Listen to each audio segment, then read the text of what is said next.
Imagine being able to pick up a hunk of metal, blowing air through it, and producing a beautiful sound, because that's what it's like to play trumpet. I've been playing trumpet for about 8 years now, and I did lots of extracurriculars for it in high school, so I know how to play the instrument fairly well.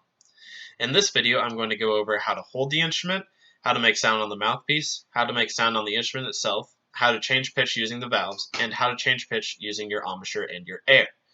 Some prerequisites for this video are going to include having the instrument itself on hand and having functioning hands, lips, and lungs.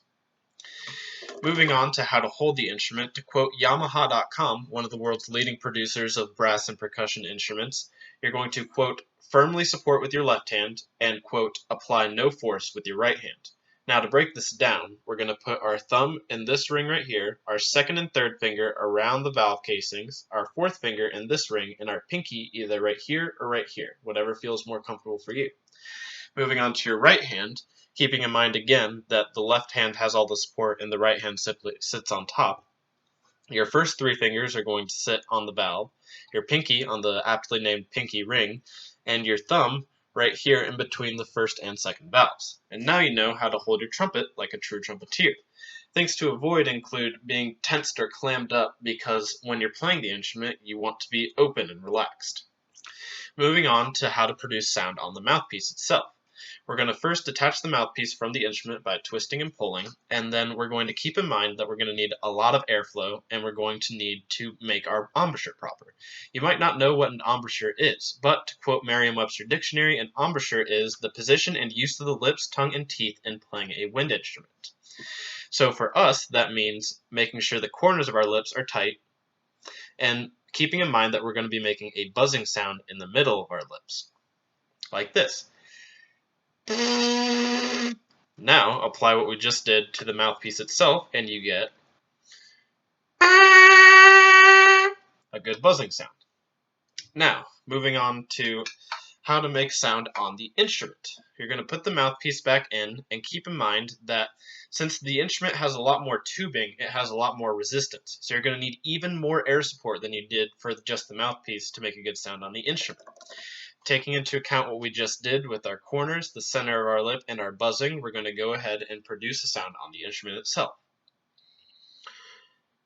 I just played a G, and according to TrumpetHub.com in their first trumpet lesson guide, you should simply begin to recognize the feeling of your lips as they change tightness and start to lock in on your first note. This is important because it doesn't feel natural to play trumpet at first. It's very strange to us because it's not how we normally have our lips move. And that's okay, but just keep in mind that it may take some time to get used to. Moving on to changing pitch using the valves. There are 3 valves in a trumpet. There's the first valve closest to the mouthpiece, second valve in the middle, and the third valve closest to the bell of the instrument.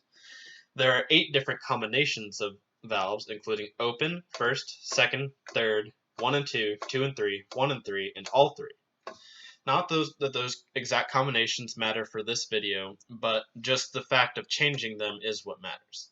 So to demonstrate, I am going to play a tone on open and switch to first very swiftly. You're going to notice that I make the movement very swiftly and drastically, because if I were to make it slowly, the sound would be poor, so you definitely want to avoid that.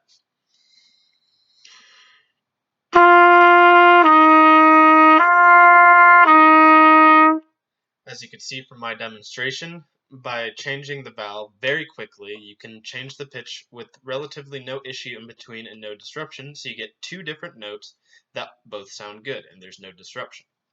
Now, finally, moving on to making different pitches using your embouchure and air support. As we noted earlier, your embouchure includes the corners of your lip in the center, and your air support can also drastically change your sound. So when you put these 2 together and change them, they can change the different pitches you make. To prove this, I'm going to keep my trumpet valves on open.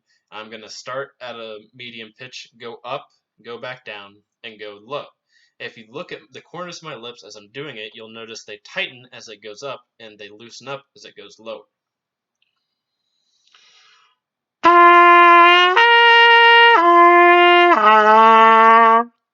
The changes look subtle, but I'm also an experienced player, so that could be part of it.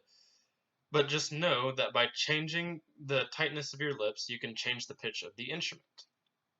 In conclusion, You have learned now a few tips and tricks on how to play trumpet as a beginner. Hopefully now you can go out there and give the world some music.